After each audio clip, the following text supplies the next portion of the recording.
What's up guys, it's your boy JayVee here, and I'm back with another video, and we're going to be discussing my final thoughts on Destiny's Shadowkeep. We're going to be going over the pros and the cons and the things that I did and did not like about this expansion. So let's get right into it. The first thing that I really did like about Shadowkeep was the addition of the seasonal artifact. The seasonal artifact was actually really good because it finally allowed us to actually have different builds and have different opportunities to be unique. At least in PvE, maybe even in PvP, it allowed us to actually create different builds and create different things to play around our playstyle like we used to do in D1. Because now in D2, the subclass tree is actually really bland. Because you only have like 4 perks to choose from, you know? But the artifact, it added a whole nother level of customization and, you know, power to your character. It made your character feel powerful depending on what you used. 2. And the second thing I like about Shadowkeep was the addition of the season pass. I actually did like the season pass. I didn't know how I was going to feel about the season pass before it launched, but now actually being tier 100, it's actually a really good addition to the game. Like I love the progression through it. It's not too hard to progress through the season pass. You know, as long as you play the game a little bit, you know, you can still get the tier 100. I like the artifacts. I like the ornaments and all the things that come with the season pass. It's actually really good. Like I was sleeping on the season pass, like the ornaments and all the other things in there really do look cool, and I like that it gives you like a little boost to power too and this and that. I loved it. But 3, this is probably the main thing that I really enjoy about the Shadowkeep expansion, was the introduction of Armor 2.0. I love Armor 2.0, so it's so good. Armor 2.0 is so good because it allows you to customize your player and your character with whatever perks that you want on it. I love that.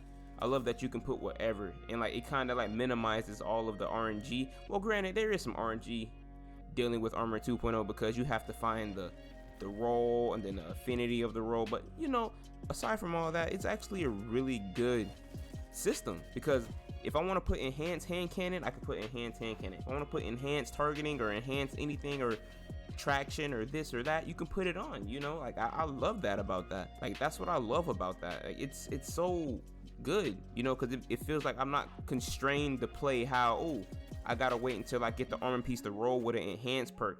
As long as I'm lucky enough to get the enhanced perk, I can slap it on there and no problem. I love that. The 4th thing that I like about Shadowkeep was the addition of the dungeon. The dungeon was actually a really cool experience, you know. Once I did it a couple times, I'm like, I like this. It was so unique. It gave me Destiny 1 vibes, you know, like actually going into a dungeon and just, you know, chilling, you know. I love that. And it was like a fun experience. You had to learn a new puzzle, this and that. I love that about that. But now let's move on to the things that I did not like about Shadowkeep. The first thing that I didn't really like about Shadowkeep was the progression system after 950. Because after 950, there's really not a lot of meaningful content once you do it a couple of times. You know, once you do the raid once, it's like, oh yeah, you're alright. Once you do the raid a couple times, you're good. You know, master nightmare hunts, master nightfalls, and the occasional iron banner. That's really the only way that you can rank up, you know, because after you hit 950, the only way to really rank up is just to grind out pinnacle armor sources. So do the raid or do all that stuff, or what you can do, you can just grind in the season pass. But at the end of the day, that really doesn't mean anything because that's going to reset at the end of the season, which is in a couple of days. So that's just irrelevant just to grind out your pass. But yeah, that's like the only thing that I really didn't like about like the PvE side of the game. But I'm going to transition to the things that I really do and do not enjoy about Destiny's PvP, at least in the Shadowkeep expansion.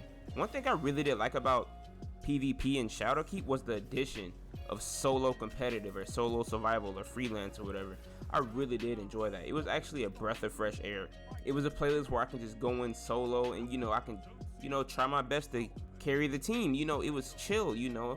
I went in there solo and I got to have the peace of mind of knowing that I didn't have to run into full 3 stacked of unbroken players and this and that, because, you know, like it could be a hassle playing regular survival solo because you're running into straight 3 stacks of unbrokens, or you're running into people who are on recovs or carrying, or, you know, or this and that. You know, at least in solo comp, you know what you're going to get into. You know you're not going to be running into any 3 stacks or anything, because you know you're not going to be running into any 3 stacks or anything. So like that's one thing I really do like about it, because we've been asking for that kind of playlist for so long now. But yeah, and another thing I liked about Destiny 2 PvP was I kind of like the addition of all the game modes they kind of added. Like they added the elimination playlist, and they added like momentum control. Granted, it was kind of gimmicky, but you know, like that was kind of fun. You know, I was just winning there, and we all crouching with our Jade Rabbit, just having fun, just you know, just doing crazy stuff.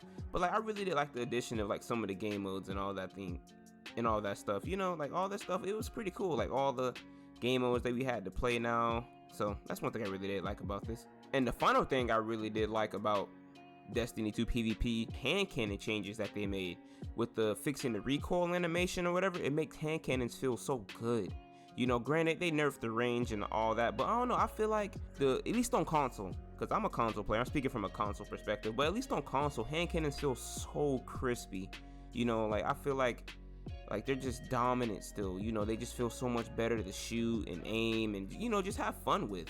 Like that's one thing I really wanted to see in Shadowkeep, and I'm really glad Bungie did that, you know, because that's one thing that I really love, because that's one of the staples in Destiny is hand cannons. You know, that's what 90% of the kills are in PvP or hand cannons, you know, because that's the fan favorite weapon. But yeah, aside from that, so yeah, let's move on to the things that I don't really like about Shadowkeep PvP.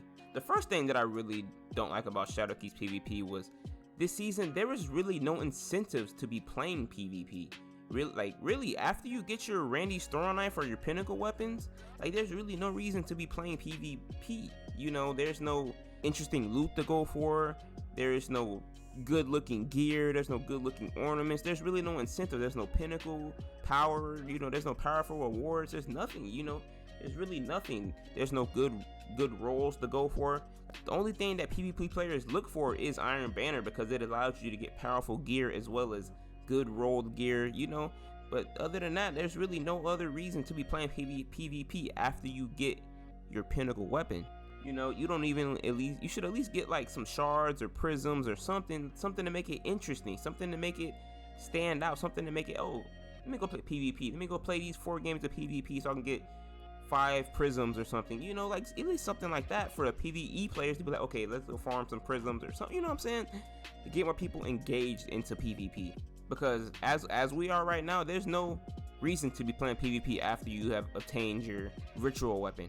The second thing that I did not like about Shadowkeep's PvP was the lack of consistent hotfixes. You know, doesn't Bungie have a PvP dedicated team, you know, like to roll out these plans and these hotfixes and this and that? Like why is it taking like 5-6 months to a year to fix Mountaintop and Recluse? And like, why does it take so long to fix these things? You know what I'm saying? I understand, you know, they might be working on new content or whatever, but you know, like that shouldn't that be a priority if you guys have certain teams that are dedicated to certain things, like more consistent hot fixes and, you know, things like that to keep the sandbox fresh. And like I said, I understand that Destiny's a really hard game to balance, because really in the nature of Destiny, it's a game built around space magic and cheat codes. You have cheat codes built into your character that gives you free kills, and you know, but you know, there should be certain things done to make it even more fun, you know, like certain things like fixing One-Eye Mask and fixing Recluse and fixing all that. And at the time of recording this,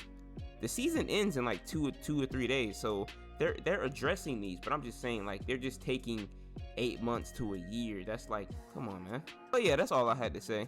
And if you enjoyed this video, please like, comment, and subscribe. Your boy JayVee's out. Peace.